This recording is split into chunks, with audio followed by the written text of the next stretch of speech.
Welcome to hit TV. నేను Monica. మీ సమస్యలకి మా పరిష్కారాన్ని అందించడం కోసం మేం చేస్తున్న ఈ కార్యక్రమమే అదాలత్ విత్ అడ్వకేట్ రమ్య. ఈరోజు మనతో ప్రముఖ హైకోర్టు అడ్వకేట్ ఆకుల రమ్య గారు ఉన్నారు. వారితో మాట్లాడదాం. నమస్తే మేడం. నమస్తే మౌనిక. ఎలా ఉన్నారు? బాగున్నానమ్మా. ఎప్పటిలాగే మనతో వాళ్ళ ప్రాబ్లమ్ ని షేర్ చేసుకోవడానికి ఒక కాలర్ లైన్ లో ఉన్నారు. వారితో మాట్లాడదాం. హలో. హలో, నమస్తే అండి. నమస్తే మేడం. మేడం మీ పేరు? నా పేరు శ్రీవాణి మేడం. శ్రీవాణి. ఎక్కడి నుంచి మాట్లాడుతున్నారు? హైదరాబాద్ మేడం. ఓకే, రమ్య గారు ఉన్నారు, మాట్లాడండి. Okay madam. శ్రీవాణి గారు నమస్తే అమ్మా. నమస్తే మేడం. చెప్పమ్మా, ఎక్కడి నుంచి ఏంటి ప్రాబ్లం? మేడం నేను హైదరాబాద్ నుంచి మాట్లాడుతున్నాను మేడం. నేను మా రిలేషన్ లో ఒక అబ్బాయిని లవ్ చేశాను 5 years నుంచి.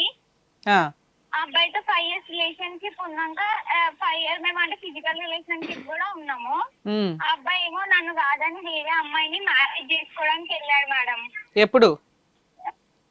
1 month బ్యాక్. అయితే నేను పోలీస్ స్టేషన్ లో కూడా కేసు పెట్టాను మేడం. ఆ అబ్బాయి జైలుకి వెళ్ళింది. అంటే ఫస్ట్ ఒకసారి బెయిల్ కి అడుగుతారంట కదా, ఆ అబ్బాయి ఎంత చేసిన. అయితే నేను ప్రెగ్నెంట్ ఉన్నాను.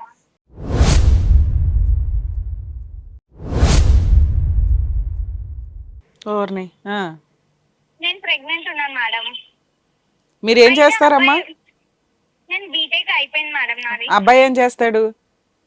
ఆ అబ్బాయి జాబ్ చేస్తాడు, సెంట్రల్ గవర్నమెంట్. సెంట్రల్ గవర్నమెంట్ జాబా? మేడం.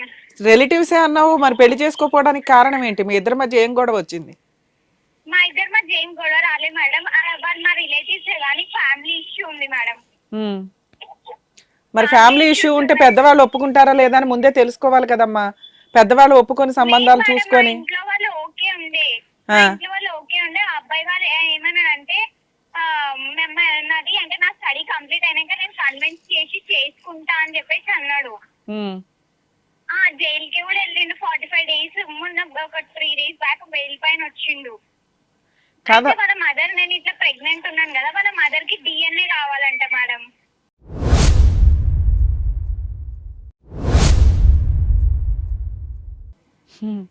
అయితే నేను DNA పర్మిషన్ కోసం కోర్ట్ చుట్టూ తిరిగాను. అయితే ఇవ్వలేదు పర్మిషన్ నాకు. అంటే నాకు ఒక పబ్లిక్ ప్రాసిక్యూటర్ ని పెట్టారు. పబ్లిక్ ప్రాసిక్యూటర్ పెడితే మేడం లీవ్ లో ఉంది. పబ్లిక్ ప్రాసిక్యూటర్ మేడం లీవ్ లో ఉంది. ఇంకా నా కేసు ఎవరు అప్పటిలోపు నాకు పర్మిషన్ వచ్చేలోపు ఆ అబ్బాయి బెయిల్ తీసుకుని బయటకు వచ్చేసేసిండు. వాళ్ళు ఎంత కన్విన్స్, మా రిలేటివ్స్ మేడం, వాళ్ళు ఎంత కన్విన్స్ అయినా కన్విన్స్ అవ్వట్లేరు వాళ్ళు. చాలా ఎన్నో మంత్ అమ్మా ఇప్పుడు నీకు? 5 months మేడం. 5 months madam. అంటే ఇప్పుడు నువ్వు DNA టెస్ట్ చేసుకొని ప్రూవ్ అయితే అతన్ని ఇచ్చి పెళ్లి చేస్తామా అన్నారా మీ అత్త? అన్నది మేడం. ఒకవేళ ప్రూవ్ అవ్వకపోతే కేసు ఎట్లాగో ఇదవుతుంది కదా అని వాళ్ళ ఇది. సరే, నువ్వు ఇప్పుడు ఈ అబ్బాయి తోటే ఫిజికల్ రిలేషన్ లో ఉన్నావు, లవ్ చేశాను అంటున్నావు. అబ్బాయికి కూడా తెలుసు మేడం ఆ విషయం. ఆ అబ్బాయి కూడా నాకు నమ్మకం ఉంది కానీ మా మమ్మీకి లేదు కదా అంటుండు. సరే, వాళ్ళ అమ్మకి లేదు, మీరిద్దరు కదా లవ్ చేసుకున్నది. మరి అబ్బాయి పెళ్లి చేసుకోవచ్చుగా, జైలు దాకా ఎందుకు వెళ్ళాడు? అంటే వాళ్ళ మామయ్య ఒప్పుకోవచ్చు, ఎంత దూరమైన వెళ్తాం కానీ మేము పెళ్లి మాత్రం చేసుకోం. ఇంకేమంటే నా క్యారెక్టర్ ఇంకా బ్యాడ్ చేసేస్తున్నారు మేడం వాళ్ళు. అంటే ఏ రకంగా నీ క్యారెక్టర్ ఎట్లా బ్యాడ్ అవుతుంది? నువ్వు ఎవరితోనన్నా మాట్లాడితేనే తిరిగితేనే కదా. కాదా, నేనంటే వాళ్ళతో మాట్లాడతా, వీళ్ళతో అంటే నేను అన్నాను సరే నేను వాళ్ళతో వీళ్ళతో మాట్లాడతాను కదా. నేను పోలీస్ స్టేషన్ లో అబ్బాయిని అడిగిపించాను పోలీసు వాళ్ళందరి ముందు. సరే నా క్యారెక్టర్ బ్యాడ్ అని మీ ఇంట్లో వాళ్ళు అంటారు కదా, మళ్ళీ నీకు 5 years తిరిగినప్పుడు తెలియలేదు నా క్యారెక్టర్ బ్యాడ్ అంటే. వాళ్ళు ఏదో కోపంలో అన్నారు, నేనేం అనలేదు అని క్యారెక్టర్ బ్యాడ్ అంటే. అడిగిరు మేడం, పోలీసు వాళ్ళు కూడా అడిగిరు అమ్మాయి క్యారెక్టర్ బ్యాడ్ అనేసి అడిగిరు. లేదు ఏం లేదు అని చెప్పేసి నన్ను అన్నారు. కాదమ్మా, ఇక్కడ నువ్వు చెప్పండి. నా ముందు కన్విన్స్ అవుతుంది మేడం. నా ముందేమో నేను వెళ్ళినప్పుడు నేను చేసుకుంటా అది ఇది అంటుంది. మళ్ళీ వాళ్ళ ఇంట్లో వెళ్ళినప్పుడేమో నాకు వద్దామే అని చెప్పేసి అని అంటాడు. అట్లా 2 ways మాట్లాడుతున్నాడు. ఇది ఇప్పుడు దాకా మీరు చెప్తున్న దానికి నాకు క్లారిటీ రాలా. ఎందుకు అంటే లవ్ చేసుకున్నది మీరిద్దరు, ఇంట్లో వాళ్ళు కుదిరితే ఒప్పించుకుందాం అనుకున్నారు, లేకపోతే మీ ఇద్దరు మేజర్లు కాబట్టి మీరిద్దరు ఏదైనా జాబ్ చేసో మీరు ఇండివిడువల్ గా బతకగలరు, కనీసం అప్పటిదాకా ఏ ప్రెగ్నెన్సీ రాకుండా అన్న ఉండి మీరు మ్యారేజ్ చేసుకోవడానికి ట్రై చేసి ఉంటే బాగుండేది. ఎందుకంటే ఇంట్లో వాళ్ళు కట్టేస్తే ఉండిపోయే అంత లవ్ కాదు కదా మీది. వాళ్ళని కాదనుకోడుగా బయటకు వచ్చి మీరిద్దరు పెళ్లి చేసుకోగలరు, మీరు ప్రూవ్ చేసుకోగలరు. కానీ ఆ అబ్బాయి జైలు కన్నా వెళ్ళాడు తప్ప నిన్ను పెళ్లి చేసుకుంటానని అనట్లా. వాళ్ళ ఇంట్లో వాళ్ళ మీద తోస్తున్నాడు. మేడం. నువ్వేమో అంతా అతను నాకే సపోర్ట్ చేస్తున్నాడండి, నా క్యారెక్టర్ మంచిదే అంటున్నాడండి, జైలు కన్నా వెళ్తున్నాడండి, నన్నే పెళ్లి చేసుకుంటాను అంటున్నాడండి అంటున్నావు. జైలుకి వెళ్తున్నాడు, కోర్టులకు వెళ్తున్నాడు, కేసులు ఫైట్ చేస్తున్నాడు. వాళ్ళ అమ్మేమో డిఎన్ఏ టెస్ట్ ని ఛాలెంజ్ చేస్తుంది. వాళ్ళేమో క్యారెక్టర్ డౌట్ పడుతున్నారు. ఏ రకంగా డౌట్ పడుతున్నారమ్మా? అంటే మీకు ఇంకెవరన్నా బాయ్ ఫ్రెండ్స్ గానీ అట్లా ఎవరైనా ఉన్నారా, లేకపోతే? అట్లా కాదు మేడం, అట్లా కాదు. అమ్మాయి రూడ్ గా మాట్లాడుతుంది, అట్లా మాట్లాడుతుంది, ఏం వర్క్ చేయదు అట్లా ఇట్లా అని చెప్పేసి చెప్తారు వాళ్ళ ఇంట్లో. ఏం వర్క్ చేయాలి? నువ్వు ఆల్రెడీ బీఎస్సీ కంప్లీట్ చేసావు, రేపో మాపో జాబ్ వస్తుంది కదా. లేదు మేడం, నాకు వచ్చింది ఆల్రెడీ. ఆ, ఇట్లా ఉందని చెప్పేసి నేను వెళ్ళట్లేను. ఆహా, ఇలా ఉన్నావని వెళ్ళట్లేదా? వెళ్ళట్లేను. ఎంత శాలరీతో వచ్చిందమ్మా జాబు? నాకు పర్ మంత్ 30,000 మేడం, డిఆర్డిఎల్ లా. ఓకే, ఎప్పటిదాకా చేసావు? జాయిన్ అవ్వలేదు, జనవరి నుంచి జాయిన్ అవ్వాలి. నాకు మొన్ననే అయింది, ప్లేస్మెంట్ లో వచ్చింది. ఓకే, జాయిన్ అవ్వాలనుకున్నాను. నేను జాయిన్ అంటే యాక్చువల్ గా నాకు హెల్త్ ఇష్యూ ఉండే మేడం. ఏ అయితే హెల్త్ ఇష్యూ అంటే నాకు బ్లడ్ లేక పీరియడ్స్ ఒక్కొక్కసారి మిస్ అయినాయి అనమాట. ఆ, అయితే పీరియడ్స్ మిస్ అయితే నేను ఏమనుకున్నా, ఇప్పుడు ఒక 2 months మిస్ అయినుండే. మిస్ అయితే నేను హాస్పిటల్కి వెళ్తే వాళ్ళు ఏమన్నారంటే, లేదమ్మా నీకు ఐరన్ లేదు, బ్లడ్ అంతా తక్కువ ఉంది, సో అదని చెప్పేసి అన్నాడు. ఆ 2 months తర్వాతనే ఇంక చేసిండు. చేస్తే నేను పిఎస్ లో కంప్లైంట్ పెడితే వాళ్ళు టెస్ట్ కి పంపిస్తారు కదా మేడం. ఆ, టెస్ట్ కి పంపించినప్పుడు నాకు తెలిసింది అనమాట. సో నేను అప్పుడు ప్రెగ్నెంట్ ఉన్నా అన్న విషయం. వాళ్ళ మదర్ ఏమంటుందంటే, అట్లెట్లుంటో ప్రెగ్నెంట్ ముందు నుంచి తెలియదు అంటే. నేను వాళ్ళకి ఎక్స్ప్లెయిన్ చేశాను, ఆ అబ్బాయికి కూడా చేశాను మేడం. ఆ అబ్బాయి తీసుకెళ్ళింది హాస్పిటల్ కి.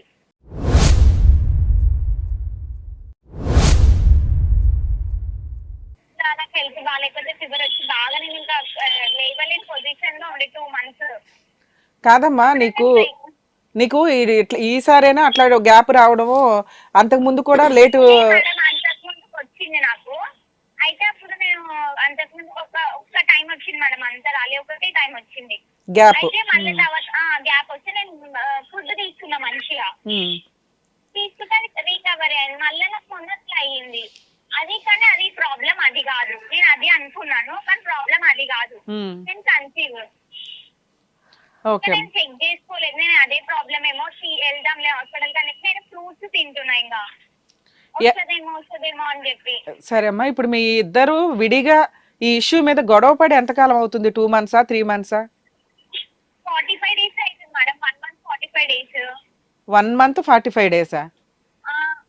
1 month only 45 days. Sorry 45 days. ఒక 1.5 month బ్యాక్ ఈ ఇష్యూ మీద గొడవ జరిగింది. ఎందుకు జరిగింది అసలు? ఈ విషయం బయటికి ఎట్లా వచ్చింది? మీరు 1.5 month వరకు మీరిద్దరు మంచి లవర్స్ గానే ఉన్నారు, అన్ని బాగానే నడుస్తున్నాయి. సడన్ గా ఈ ఇష్యూ ఎందుకు ఇంత రేజ్ అయ్యింది? అప్పుడే సడన్ గా నువ్వు ప్రెగ్నెంట్ అని ఎలా తెలిసింది? అప్పటిదాకా తెలియని ఇష్యూ ఏంటంటే, నువ్వు లేట్ గా పీరియడ్స్ వస్తాయి అంటే దానివల్ల నాకు తెలియలేదు అని నువ్వు అంటున్నావు. 1.5 month బ్యాక్ ఇష్యూ బయటకు వచ్చింది, మీరు ప్రెగ్నెంట్ అని బయటకు వచ్చింది, వాళ్ళు కాదనటం బయటకు వచ్చింది, కేసు పెట్టేయడం, అతను జైలుకి వెళ్ళిపోవడం, ఇన్ని టపటపమని ఎందుకు అంత ఫాస్ట్ గా జరిగినాయి? ఆ ఇన్సిడెంట్ ఎలా బయటపడింది? అందరికి అంటే వాళ్ళ ఇంటి దగ్గరనే మా కాలేజ్ అన్నమాట. అయితే వాళ్ళ ఇంటి దగ్గర ఉన్న వాళ్ళ అంటే నాకు ఇగో రేపు ఎంగేజ్మెంట్, రేపు ఆ అమ్మాయిని బొట్టు పెట్టుకుని వచ్చే వరకు కూడా ఆయన ఏం చేస్తున్నాడు అనేది నాకు అర్థం కాలేదు. అదే నేను అడుగుతున్నానమ్మా. ఆల్రెడీ మీరు 1.5 month బ్యాక్ వరకు, ఒక్క నిమిషం నాన్న, 1.5 month బ్యాక్ వరకు మీ ఇష్యూ ఇంట్లో వాళ్ళకి తెలియలేదు. ఓకే, ఆ అబ్బాయి ఇంకో అమ్మాయి ఎంగేజ్మెంట్ కి వెళ్ళడం, పెళ్లి చూపులకి వెళ్ళడం, ఇవైతే నడుస్తున్నాయి కదా, నీకు డౌట్ రాలేదా?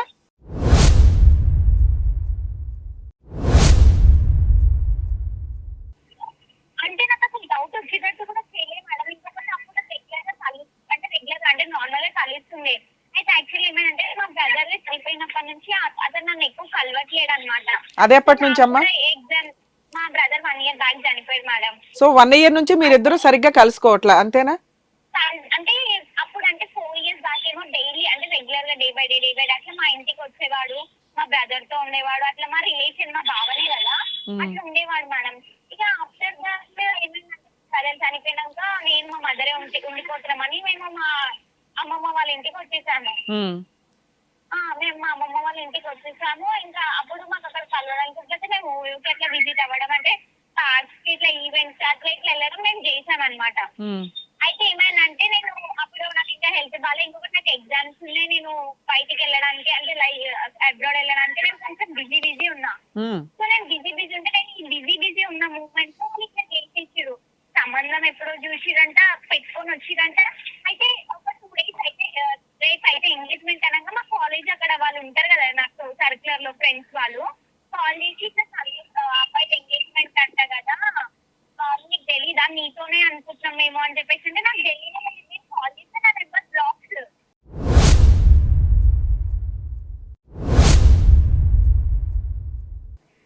మా పేరెంట్స్ వాళ్ళకి కాల్ చేస్తే వాళ్ళ మదర్ ఉండి గలీజ్ రూమ్ వల్గర్గా మాట్లాడుతున్నారు వాళ్ళ మదర్. ఉమ్. ఇంకేమనంటే అబ్బాయి నాకు ఫైనాన్షియల్ గా 10 lakhs పెట్టిండు, 20 lakhs పెట్టిండు అని చెప్పేసి అని అంటుంది వాళ్ళ మదర్.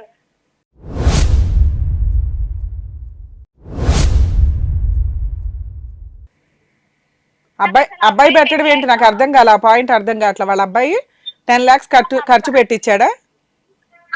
ఈవిడకి పెట్టారా? నీకు పెట్టాడంట. Okay okay. ఆ అబ్బాయి నాకు పెట్టాడంట 10 lakhs. ఉమ్. అబ్బాయి ఏం జాబ్ చేస్తాడమ్మా? సెంట్రల్ గవర్నమెంట్ అన్నావు కదా, శాలరీ ఎంత వస్తుంది?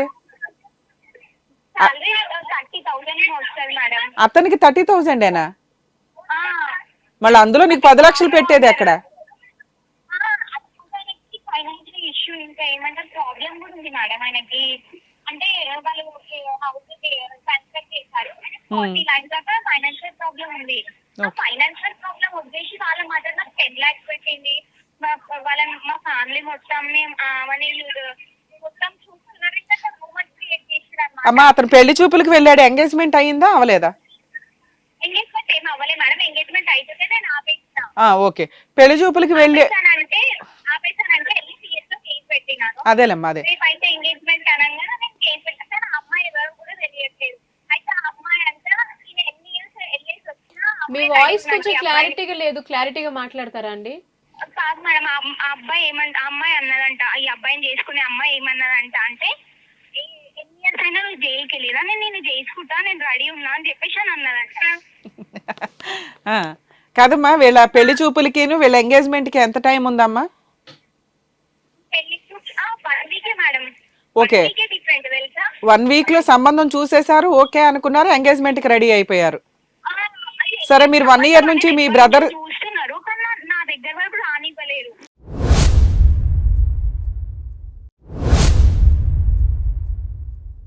మీకు 1 year నుంచి మీ బ్రదర్ దీని వల్ల మీరు వేరేగా ఉంటున్నారు అన్నారు కదా, ఈ మధ్యలో మీ ఇద్దరు ఎన్నిసార్లు కలిశారు? ఫిజికల్ రిలేషన్ ఉందా లేదా?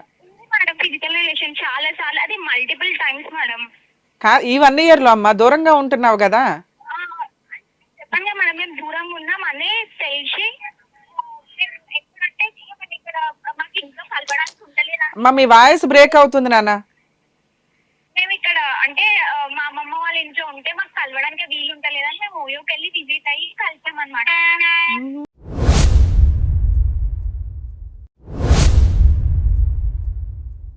ఓయో రూమ్స్ అన్ని ఈటికే ఉన్నట్టున్నాయి. ఓకే నాన్న.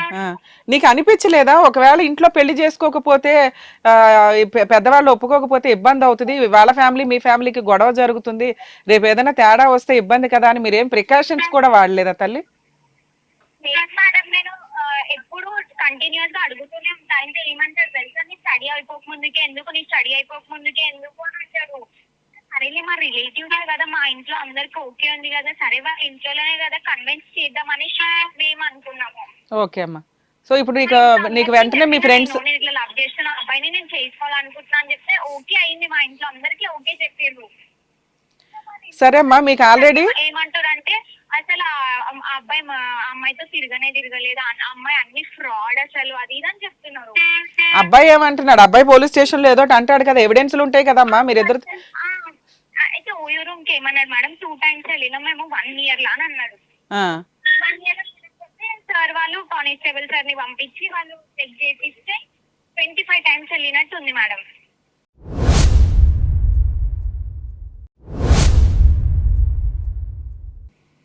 అది కూడా నేను ఫేకే తీసుకొచ్చిన అంటుండు మేడం. నేను ప్రెగ్నెన్సీ రిపోర్ట్ తీసుకొచ్చి అది కూడా ఫేకే అని అంటుండు. ప్రెగ్నెన్సీ రిపోర్ట్ కూడా ఫేకా లేకపోతే తన వల్ల రాలేదు అంటున్నాడా? తన వల్ల రాలేదు అని వాళ్ళ మదర్ అంటుంది.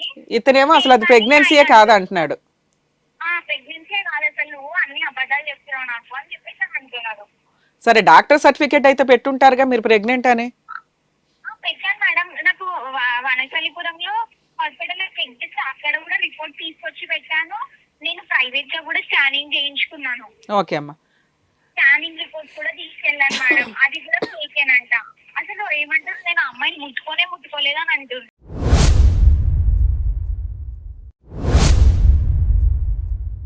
అరే మరి 2 సార్లు ఓయో రూమ్ కి వెళ్ళి ఏం చేశారమ్మా? కబుర్లు చెప్పుకొని వచ్చారా? 25 times. అదే అంటుంది మేడం, జస్ట్ నేను మాట్లాడడానికి వెళ్ళాను, బిర్యానీ తినడానికి వెళ్ళాను అని అన్నారు. ఏది ఓయో రూమ్ లో బిర్యానీ తినడానికి వెళ్ళారా?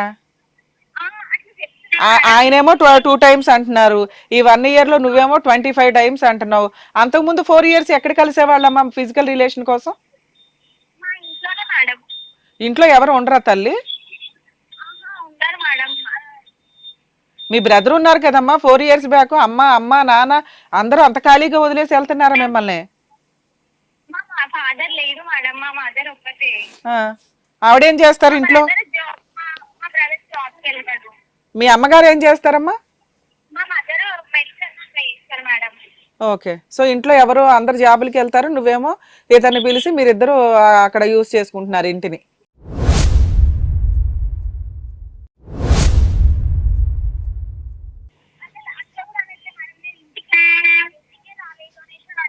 సరే అతను అనటం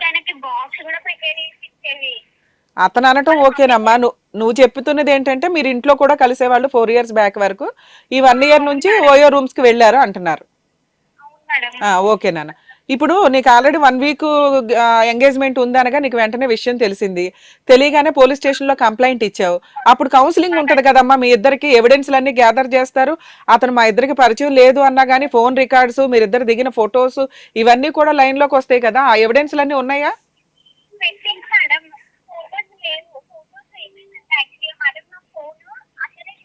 అసలు ఫోన్ సరిగ్గా వినిపించట్లేదు నాన్న.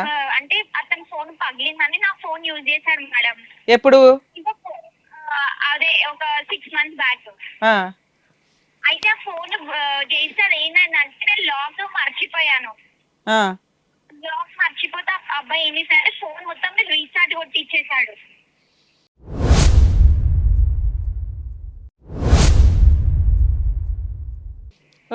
మొత్తం అంతా డిలీట్ అయిపోయింది అంటున్నావు? డిలీట్ అయిపోయింది, మొత్తం రీస్టార్ట్ కొట్టించాడు. సరే ఫోటోస్ లేకున్నా గానీ లాస్ట్ టైం నాతో ఆగస్ట్ లో మాట్లాడింది చెప్పాడు, అబద్ధం చెప్పాడు.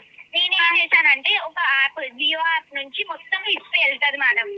అయితే నేను ప్రతి ఒక్క పాయింట్ విత్ రికార్డ్స్ తో నేను అన్ని సబ్మిట్ చేశాను. మళ్ళీ బ్యాకప్ తీసావన్నీ? మొత్తం బ్యాకప్ తీసాను మేడం, మొత్తం బ్యాకప్ తీసాను చేశాను. అయినా కూడా వాళ్ళ మదర్ అది కాదా అబద్ధం చెప్తే అంటున్నారు. సరే అమ్మా, వాళ్ళ మదర్ సంగతి పక్కన పెట్టమ్మా. ఎంత అంటే అయినా కూడా కన్విన్స్ చేసినా నేను చేసుకోను నేను తప్పు చేయలేదు అని అంటున్నాడు.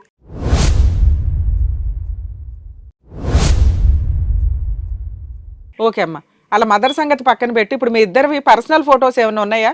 ఫిజికల్ గా కమిట్ అవుతున్నప్పుడు కొంతమంది తీసుకుంటారు కదా. అదే చెప్పాను, ఫోన్ మొత్తం రీస్టార్ట్ చేయించేసిండు.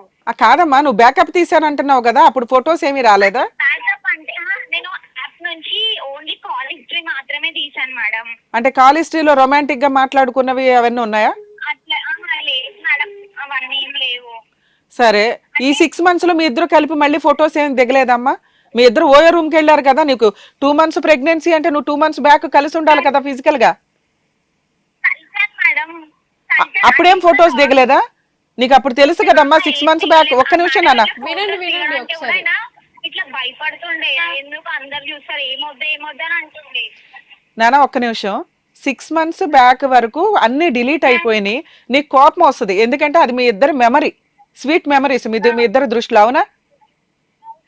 ఆ తర్వాత కనీసం మళ్ళీ 6 months తర్వాత ఫిజికల్ రిలేషన్ ఉంది, ఓయో రూమ్స్ కి వెళ్ళామండి అంటున్నావు కదా, అప్పుడైనా ఒక 2-3 ఫొటోస్ దిగుతారు కదమ్మా గుర్తు కోసం. తన బర్త్డే రోజు ఒకటే ఒక ఫోటో నార్మల్ గా దిగినాను మేడం, అంతే. ఇంకా ఫోన్ నార్మల్ ఫొటోస్ అయితే దిగలే. ఫొటోస్ అవాయిడ్ చేస్తుండే మేడం. అంటే లేదు నేను దిగను నాకు అంటే ఇలా చెప్తుండే అనమాట. కాదమ్మా, అంతకుముందు అన్ని ఫోటోలు దిగిన వాళ్ళు సడన్ గా 6 months నుంచి ఫొటోస్ దిగపోవడానికి కారణం ఏంటి? అప్పటి నుంచి అతను ప్లాన్ చేసుకుంటున్నాడా నిన్ను వదిలేయాలని? 3 months నుంచి ప్లాన్ చేసుకున్నాడు మేడం వదిలేయాలని. 3 months లో వదిలేయాలని ప్లాన్ చేసుకున్న వ్యక్తి ఫిజికల్ గా కమిట్ అవ్వడు కదా. లాస్ట్ అక్టోబర్ అంటే కేసు అయితే నవంబర్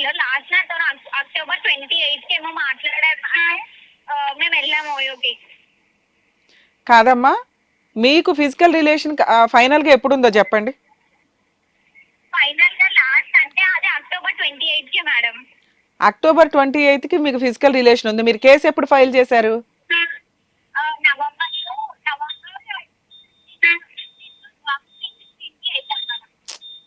మీ ఫోన్ అస్సలు వర్కౌట్ అవ్వట్లేదమ్మా. నవంబర్ 15, 16 కి నేను చేశాను. ఈ అక్టోబర్ కంటే ముందు ఫిజికల్ రిలేషన్ ఎప్పుడు ఉందమ్మా? అదే మేడం అక్టోబర్ 28 కి ఫిజికల్ రిలేషన్ ఉంది. అంతకు ముందు ఎప్పుడు ఉంది? నవంబర్ 17 రోజు. ఓకే అమ్మా, అంతకు ముందు ఎప్పుడు ఉంది? అంతకుముందు చాలా టైమ్స్ ఉండే మేడం. అంతకు ముందు లాస్ట్ గా ఒకటి చెప్పినానా, అక్టోబర్ 28 కంటే ముందు ఇంకొకసారి ఎప్పుడు కలిశారు? ఆగస్ట్ 27 కి మేడం. ఓకే, ఇవన్నీ ఓయో రూమ్స్ లో రికార్డింగ్ తో ఉన్నాయి మీరిద్దరు వెళ్ళినట్టుగా. ఓకే అమ్మా, సరే. పోలీస్ స్టేషన్ లో కంప్లైంట్ ఇచ్చినప్పుడు మీ ఇద్దరికి కౌన్సిలింగ్ ఉంటది కదమ్మా. ఆ అమ్మాయి ఎవిడెన్స్ తో వేసింది అయ్యా కేసు, మీ ఇద్దరి మధ్య ఫిజికల్ మాట్లాడట్లేదు మేడం. సైలెంట్ ఉన్నాడు. ఏంటంటే లోకి నేను తప్పు చేస్తాను అంటలేడు. పోలీసులు వాళ్ళు వదిలి అరిచి వాళ్ళు మాట మాత్రం ఇవ్వట్లేదు మేడం.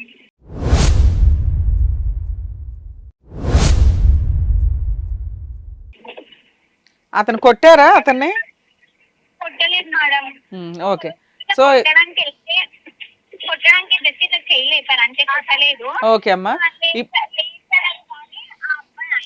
మీ ఫోన్ ఏం అర్థం కావట్లేదండి, క్లారిటీగా మాట్లాడండి. అసలు అబ్బాయి ఫస్ట్ ఏమో నా ముంగట కన్విన్స్ అవుతున్నాడు పోలీసు వాళ్ళ ముందు. మళ్ళీ తర్వాత వాళ్ళ ఇంట్లో వచ్చి ఇప్పుడు వాళ్ళు నా కౌన్సిలింగ్ అన్నారుగా మేడం. అయితే ఫస్ట్ నన్ను పిలిపించి మాట్లాడారు అనమాట. పిలిపించి మాట్లాడితే మళ్ళా వాళ్ళ ఇంట్లో వచ్చి మాట్లాడగానే మళ్ళీ చేంజ్ అవుతున్నాడు.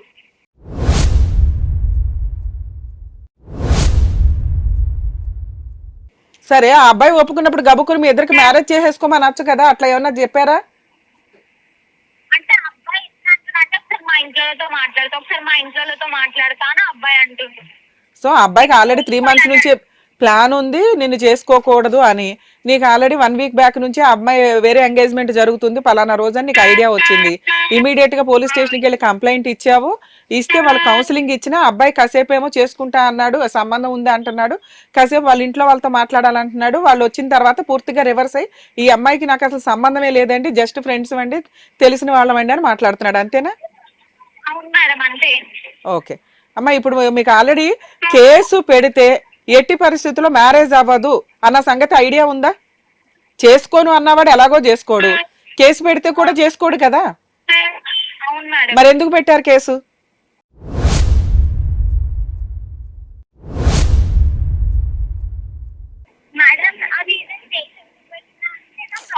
సొల్యూషన్ దొరుకుతుందా? నేను ఇట్లా ప్రెగ్నెంట్ ఉన్నప్పుడు మళ్ళీ సొల్యూషన్ ఎవరు చెప్పాలి? 100% తన్నే అని నేను చెప్తున్నాను. నా ప్రాబ్లం అయిన తప్ప ఎవరు సొల్యూషన్ చెప్పరు. కాదమ్మా, ఇప్పుడు అతను పెళ్లి చేసుకోను అంటే అతను తీసుకొచ్చేసి బలవంతంగా నీ చేత తాళి కట్టి ఇచ్చేస్తారు అనుకున్నావా ఏంటి? నీకు అలా ఫోర్స్ఫుల్ గా పెళ్లిళ్ళు చేసే చట్టాలు ఉన్నాయా ఎక్కడైనా? ఎవరు సమాధానం చెప్పాలంటే ప్రెగ్నెన్సీ తెచ్చుకునేటప్పుడు నువ్వు ఆలోచించుకోవాలి కదా. మీరు గాలి తిరిగేసి లా అండ్ ఆర్డర్ నో పోలీసులను జడ్జెస్ నో అడిగితే కుదరదుగా. నువ్వు మెచ్యూర్డ్ అమ్మాయివే కదా, మేజర్వి, జాబ్ వచ్చింది, జాబ్ చేసుకునే కెపాసిటీ ఉన్న అమ్మాయివి. ఎవరు సమాధానం చెప్పాలంటావేంటి? నువ్వు సమాధానం చెప్పుకోవాలి నీ పరిస్థితికి.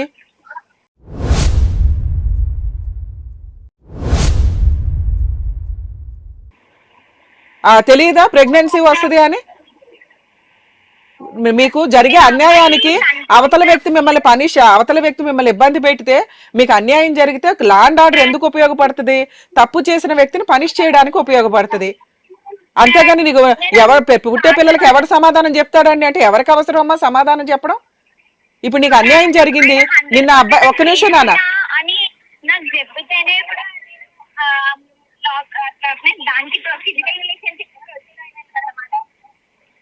అవునమ్మా.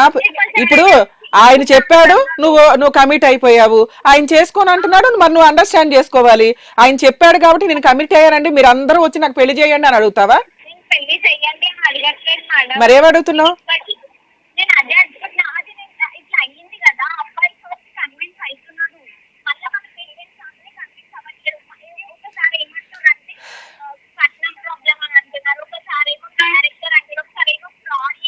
ఒక్క నిమిషం అమ్మా. క్లారిటీగా మాట్లాడండి ఒకసారి, అసలు ఏం అర్థం కావట్లేదు మీ వాయిస్.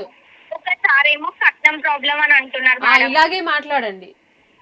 ఒకసారి కట్నం ప్రాబ్లం అంటున్నాడు, ఒకసారి ఏమో అది నేను వేరే వాళ్ళతో మాట్లాడతా, అది నా క్యారెక్టర్ బ్యాడ్ అని చెప్పేసి అంటున్నారు. ఇంకొకసారి ఇంకొకలాగా మాట్లాడుతున్నారు. అదేనమ్మా, వాళ్ళకి ఇష్టం లేదు కాబట్టి నానా రకాలు మాట్లాడుతున్నారు.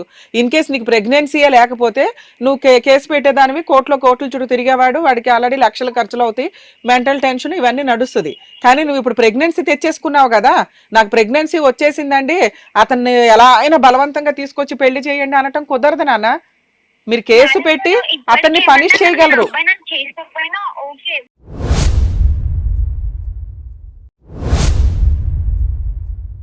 వాళ్ళు ఏంటంటే నా క్యారెక్టర్ అంతా చీప్ గా మాట్లాడారు.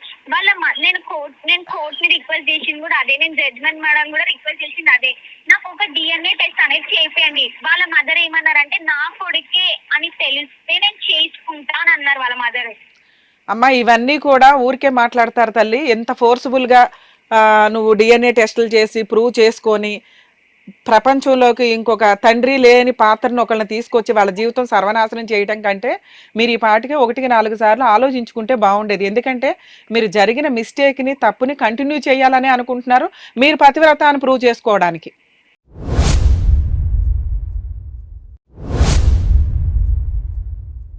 రేపొద్దుట ఆ పుట్టే పిల్లలు అతను పెళ్లి చేసుకోకపోతే తండ్రి లేకుండా పెరగాల్సి వస్తుంది సమాజంలో, అవునా? మీరు ఇప్పుడు కాసేపు సైలెంట్ ఉండండి అమ్మా, నేను చెప్తాను మీ లీగల్ ప్రొసీడింగ్స్ ఎలా ఉంటాయో వినండి, తర్వాత లాస్ట్ లో మాట్లాడతాను మళ్ళీ మీతో. మీరు కాసేపు సైలెంట్ ఉండండి. మోనికా గారు, ఇలాంటి కేసెస్ మనం రెగ్యులర్ గా చూస్తూనే ఉంటామండి ఈ సొసైటీలో. ఎలా అయిపోయిందంటే మేబీ ఫ్రీడమ్ ఎక్కువైపోయింది, ఉన్నంతలో రిలేటివ్సే కదా అని తను మేబీ అతన్ని నమ్ముండొచ్చు బావా అని, కానీ ఫిజికల్ కమిట్మెంట్స్ని ఎవడో కంట్రోల్ చేసుకోవట్లే ఈ మధ్య. దానివల్ల ఎలా అయిపోయిందంటే అతను పెళ్లి చేసుకుంటానన్నాడు, ఈవిడకున్న ఏజ్కి ఈవిడ యాక్సెప్ట్ చేసేసింది, ఫిజికల్గా కమిట్ అయిపోయారు. అదేంటో మరి ఆ 4 సంవత్సరాల్లో ఎప్పుడు ప్రెగ్నెన్సీ రాలేదు, కానీ సడన్గా అతను ఆల్రెడీ 6 months నుంచి ఉన్న ఫొటోస్ అన్ని డిలీట్ చేసి పడేశాడు. తర్వాత అసలు ఎవిడెన్స్ లేకుండా ఉన్నాడు. ఉన్నంతలో ఈ 6 monthsలో వీళ్ళిద్దరూ ఆల్రెడీ 3-4 times మళ్ళీ ఓయో రూమ్స్కి వెళ్ళారు, కానీ వీళ్ళు ఫోటోలు దిగల. ఏదో అతని బర్త్డేకి అందరితో జనరల్గా దిగిన ఫోటోనే తప్ప మరి ఈవిడ ఎందుకు ఫొటోస్ ఎవిడెన్స్ గ్యాదర్ చేసుకోవాలని అనుకోలేదు. ఇవన్నీ ఎలా ఉంటాయంటే ప్రూవ్ చేయడం ఎవరికి వాళ్ళు మేమే కరెక్ట్ అన్నట్లు ఉంటుంది, కానీ బ్యాకప్ తీస్తే ఏదన్నా నిజాలు తెలుస్తాయి. ఇక్కడ మనకి ఓపెన్గా అర్థమవుతున్న సీన్ ఏంటంటే ఇద్దరు లవ్ చేసుకున్నారు, ఫిజికల్ రిలేషన్ అయితే ఉంది. మేబీ ఈవిడ క్యారెక్టర్ వల్ల కానీ వీళ్ళ ఇతని ఫ్యామిలీ బ్యాక్గ్రౌండ్ వల్ల కానీ అతను అమ్మాయిని పెళ్లి చేసుకోవడానికి ఇష్టపడాల. ఈ హింట్ ఈవిడికి 1 year నుంచి తెలుస్తుంది, కానీ ఆల్రెడీ అంతకుముందు 4 years నుంచి ఉన్న ర్యాపో ఏదైతే ఉందో మనసు యాక్సెప్ట్ చేయదు. అంత బాగా క్లోజ్గా ఉన్నారు కదా, ఇతను నన్ను చీట్ చేయడలే, ఎట్లా అయినా చేసుకుంటాడు, వాళ్ళ ఇంట్లో వాళ్ళని ఒప్పిస్తాడు. ఈవిడ 6th sense కి తెలుసు కానీ మనసు యాక్సెప్ట్ చేయదు, ఎందుకంటే రియల్గా లవ్ చేసేసుకున్నామా అన్న ఫీలింగ్ కదా వీళ్ళకి. ఇది లవ్ కాదు యాక్చువల్గా. కానీ ఇంకా మనం చెప్పాలి, వాళ్ళు లవ్ అని చెప్తున్నారు కదా, మనం అదే మాట్లాడదాం. ఇలా జరుగుతున్నప్పుడు ఎట్లా అంటే ఈ 1 yearలో నుంచి మళ్ళీ పిలుస్తున్నా మళ్ళీ వెళ్తుంది. ఎందుకు అంటే వెళ్ళకపోతే, ఫిజికల్గా కమిట్ అవ్వకపోతే మళ్ళీ చేసుకోడేమో. ఆల్రెడీ ఇప్పుడే తుమ్మితే ఊడిపోయే ముక్కులాగా నడుస్తుంది రిలేషను. సో ఇది కంటిన్యూ చేద్దాం, ఆల్రెడీ ఇంకెత్తనే భర్త అని ఫీల్ అయ్యి ఫిక్స్ అయిపోయి ఉంది కదా. సో ఆ పొజిషన్లో ఆవిడ అట్లా వెళ్తూనే ఉంది. ఎక్కడ ప్రాపర్ ఎవిడెన్స్లు అయితే లేవు, ఉన్నాయన్నీ డిలీట్ అయినాయి. సరే వెళ్ళింది. అతను ఆల్రెడీ 3 months నుంచి ఇంకా స్ట్రిక్ట్గా ఉన్నాడు, ఖచ్చితంగా ఈ అమ్మాయిని పెళ్లి చేసుకోకూడదు అని. సో ఈ పొజిషన్లో వాళ్ళు ఏంటి వేరే సంబంధాలు చూసుకుంటున్నారో అది వీడికి తెలియదు, ఎందుకంటే దగ్గరలో లేదు కదా. సో తెలియదు. తర్వాత వాళ్ళు ఆటోమేటిక్గా ఇంకా 2 days 3 daysలోనే ఎంగేజ్మెంట్ అనగా తనకి ఏదో లక్కీగా అదృష్టం కొద్దీ లీక్ అయింది.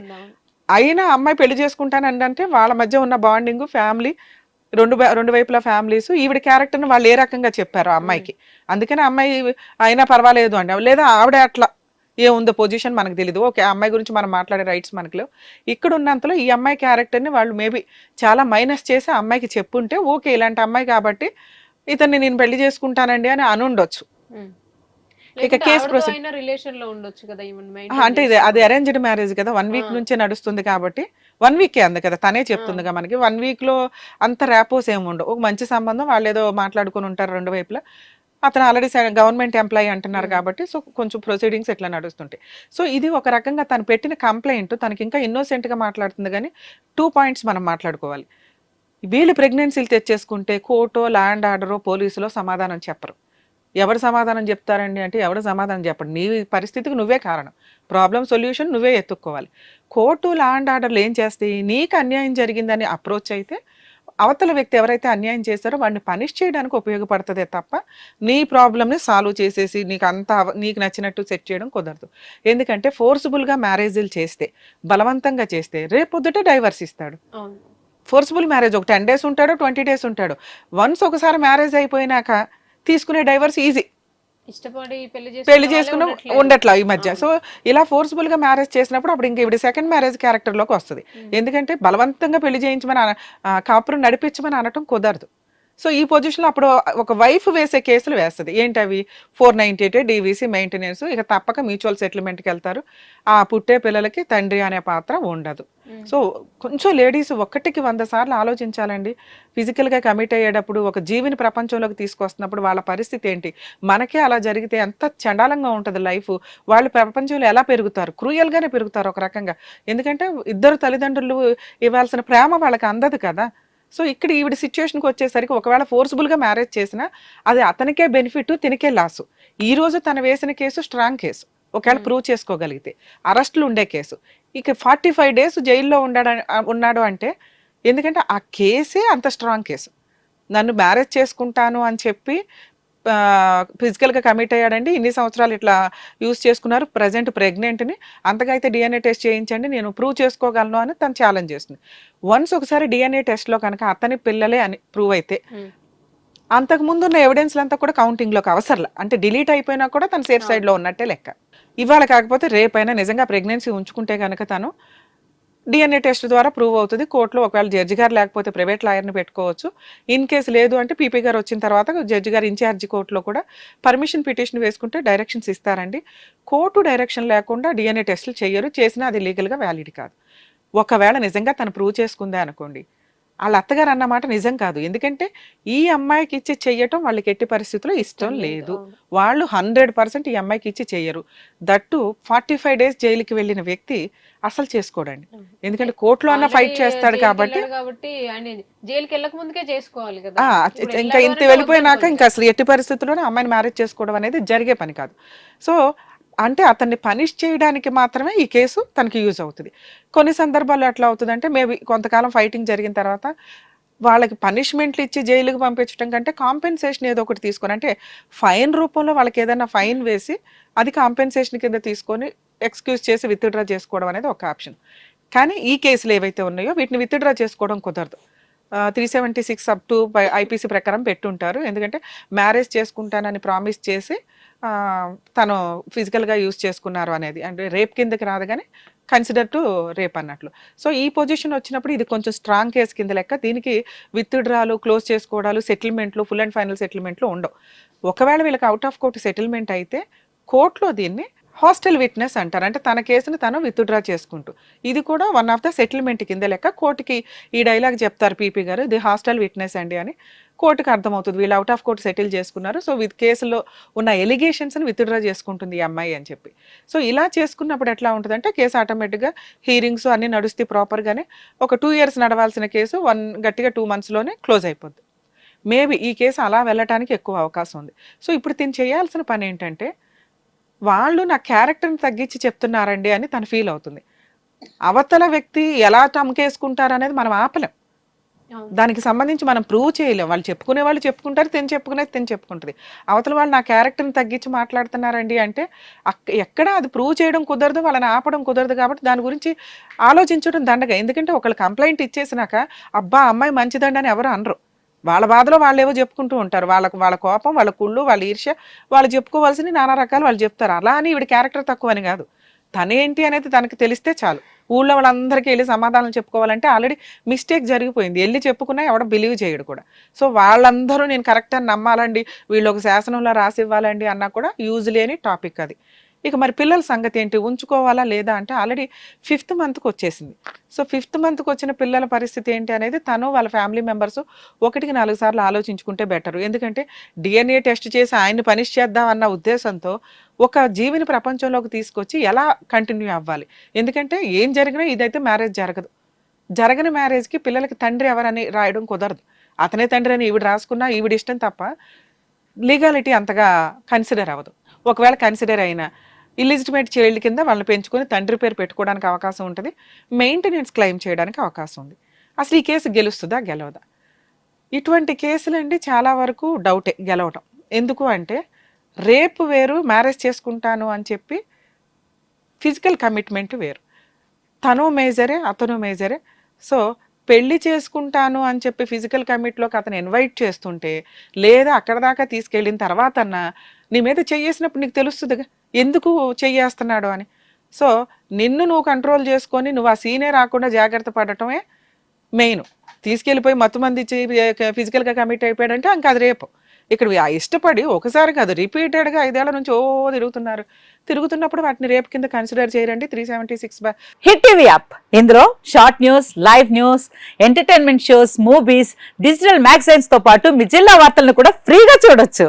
ఇంకెందుకు ఆలస్యం, వెంటనే హిట్ టీవీ యాప్ ని డౌన్లోడ్ చేసుకుని ఫ్రీగా ఎంటర్టైన్మెంట్ పొందండి. Hit TV app. Hit TV app. Please download hit TV app. Hit TV యాప్ని ఫ్రీగా డౌన్లోడ్ చేసుకొని ఎంజాయ్ చేయండి. మీకు నచ్చిన ఎంటర్టైన్మెంట్ కోసం హిట్ టీవీ యాప్ ని ఫ్రీగా డౌన్లోడ్ చేసుకుని ఎంజాయ్ చేయండి. హిట్ టీవీ యాప్ ని డౌన్లోడ్ చేసుకుని ఆస్వాదించండి, ఆశీర్వదించండి. ఇంతమంది సెలబ్రిటీలు హిట్ టీవీ యాప్ ని డౌన్లోడ్ చేసుకోండి అని చెప్తున్నారంటే ఎంత మంచి యాప్ ఆలోచించండి. అమెరికా అమెరికా అమెరికా అమెరికాలో చదవాలనుకునే వాళ్ళకి విశ్వసనీయమైన పేరు మన శౌర్య కన్సల్టెన్సీ. UK లో 1 year masters. UK లో 1 year masters. 2 years work permit up to 5 years visa. Contact Saurya Consultancy. Contact 89851 89851.